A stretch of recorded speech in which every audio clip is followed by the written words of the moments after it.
that much of a fan. I got to give it to him. The guy does not shy away from being a fan of his hometown team. And one thing he said last night is that this is like having a college team that's a professional team.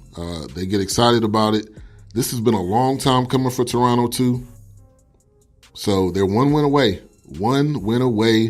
from going to the NBA Finals and facing none other than the Warriors, which news coming out with them, Durant and Cousins are likely to miss the start of the finals. How is this going to affect? Is this going to affect the Warriors though? Because they've done it, they've been doing it without them anyway. So is this really and truly going to affect them? Melvin said, Ben, the refs caused the Warriors to lose that series. I don't know, Melvin. There was some key shots in that game. The Draymond situation truly affected them. Shout out to my pops for tuning in. Thank you. And happy anniversary for him and my mother. They celebrated their friendship anniversary this past week. So much love to them. I've learned so much. I've learned so much from my parents. It's beyond amazing. Also from my dad in particular, learning how to be a man. So congratulations to them. More years to come. Thank you for your example. So like I said, Durant and Cousins likely to miss the start of the finals, but will that truly affect whatever team that they end up playing? I had in my notes, Brook Lopez was hitting a three. I think he hit 1 3. Let me go back to he was 1 for 4 from the three, had 16 points, 8 rebounds. He had the slowest drive to the hole I think I have ever seen. Even Marv Albert is like, nope, this is not in slow motion, but he's going to the hole and he's attempting to dunk a ball. I mean, it was so slow. I'm not the fastest person in the world, but I guarantee you I could beat Brook Lopez in a foot race. I guarantee you that. All right, so Bledsoe at 20. Bledsoe, he's good going to the hole, but it seems like whenever Eric Bledsoe's tried to shoot a jumper, it doesn't end up working out. It was 2 for 7 from the three. Brogdon was 2 for 6. They were talking about it during the post game that why did they start Brogdon? They shouldn't have started Brogdon. That's what Charles Barkley was saying. And I don't know if it really matters. You know, I think it did affect Middleton. Middleton only had 6 points, 10 rebounds, 10 assists. Middleton just really couldn't get it going. Brogdon was able to put in some key points. George Hill had 12 off the bench. Mirotic had 0. I was expecting more from Mirotic. I was expecting more from Ilyasova, but you didn't get anything from any of those guys. They had 16 bench points. Toronto had 35 bench points. That there alone, if you flip-flop that, Milwaukee would have won. And as much as I thought Mirotic and Ilyasova was going to pour in some points and add in, it didn't look like they were able to bring anything to the table. Bucks should have kept Brogdon coming off the bench, gives them more of a spark off the bench. And that's a good point, and that's the point that Charles Barkley was making. But also Shaq was saying he started most of the games. Brogdon started most of the games in the regular season. Now, when he went out, that was a different story. But at the end of the day,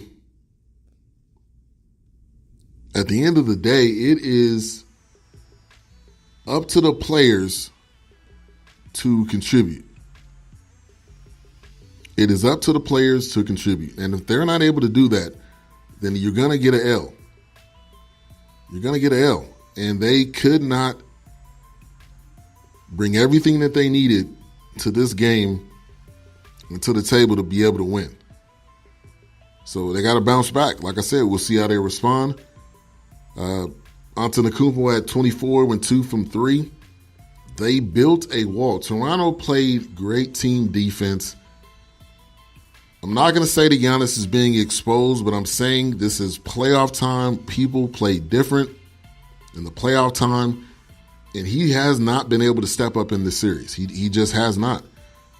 I'm not going to, if he was in the game in those that couple of minutes or seconds, actually, because he came back in the game later on, I don't know if it would have been enough. I don't know if it would have even mattered.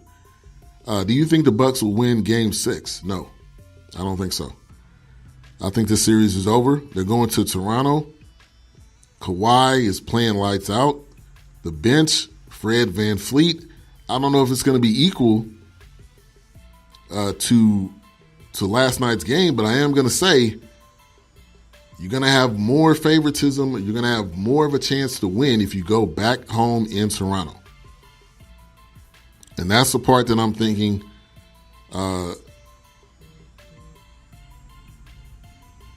don't see Milwaukee winning this game. I just don't see it happening. So we could have Toronto and Golden State. Who picked that at the beginning of the season? And if you did, you have to be a Raptors fan. But anybody in the chat room, raise your hand if you picked that matchup in the finals. I think most of us knew, even if we don't want to believe it, most of us knew that the Warriors were going to the finals. It was a matter of who was going to face them. And I'm not trying to think too far ahead, but the Raptors are very, very close, very, very close to making it to that next level. And I could definitely see it happening. Shout out to Tiffany Sports and Hills. Said can't track driving but listening. Thank you for tuning in.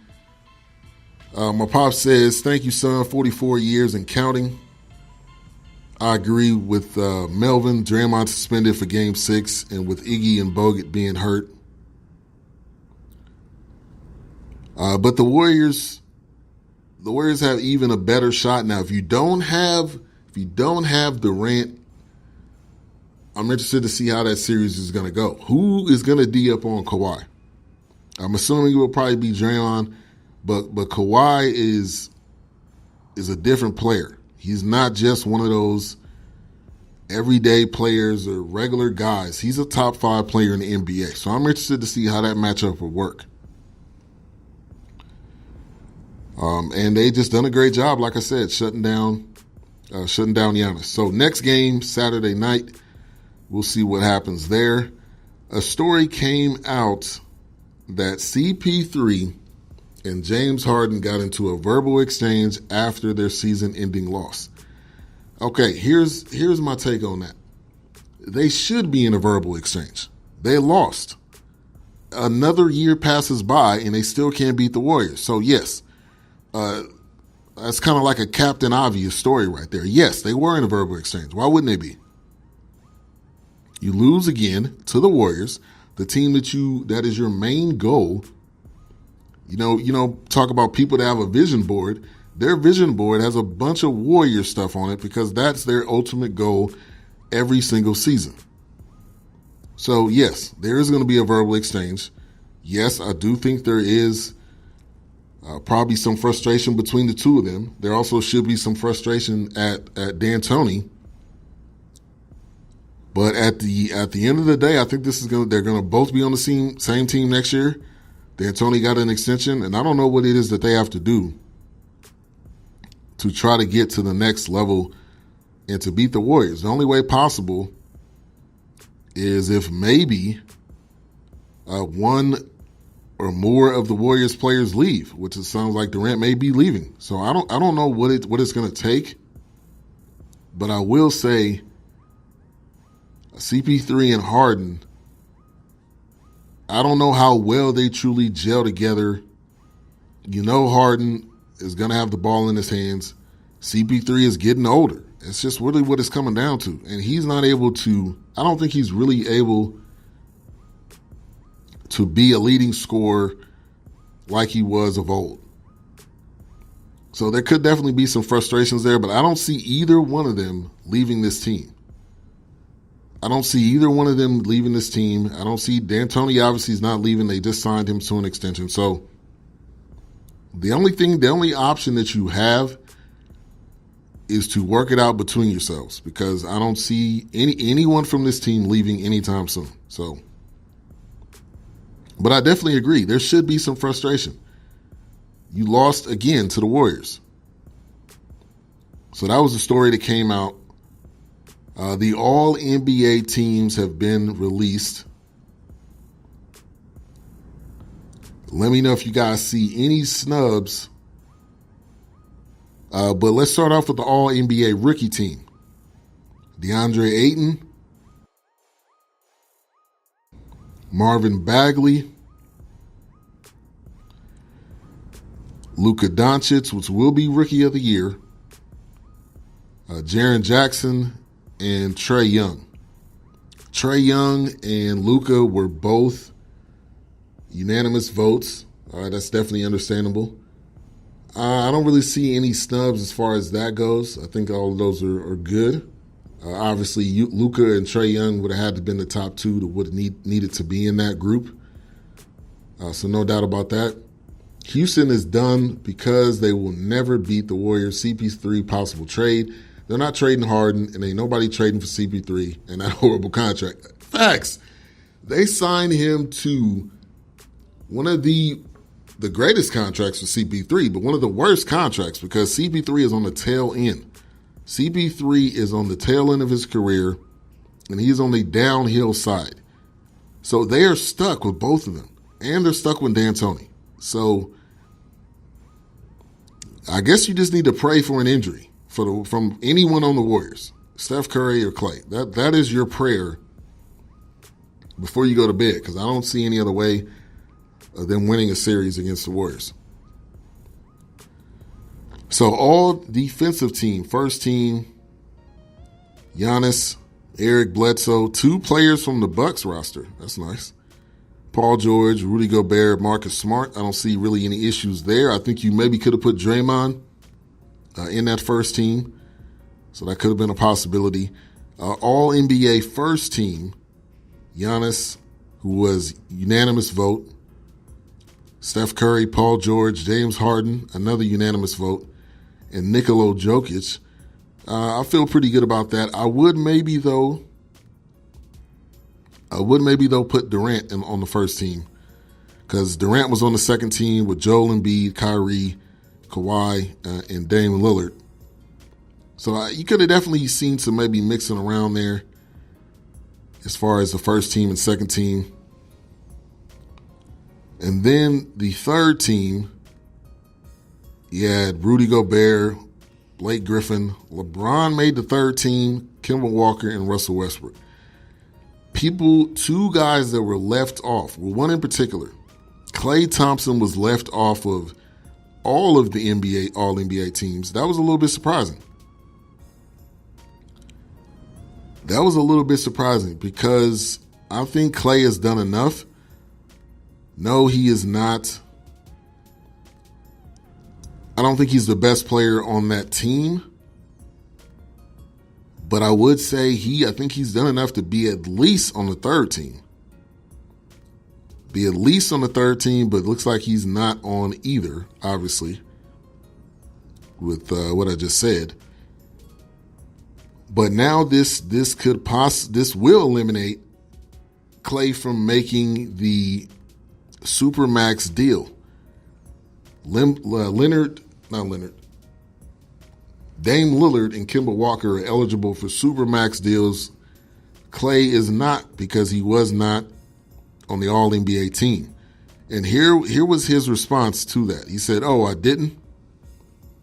And then he said, "When you go to 5 straight finals, it takes more than a couple of All-NBA guys. Do you think there are many guards better than me? No." Which he's got a pretty good point. He's got a pretty good point. Let me know what you guys think, if there's anyone else that should have been added or possibly taken off. All-NBA first team was on point. Bradley Beal, Karl Anthony Towns, and Klay were snubbed. This was a response to Courtney. He says, Daryl may want to trade him, but that $44 million player option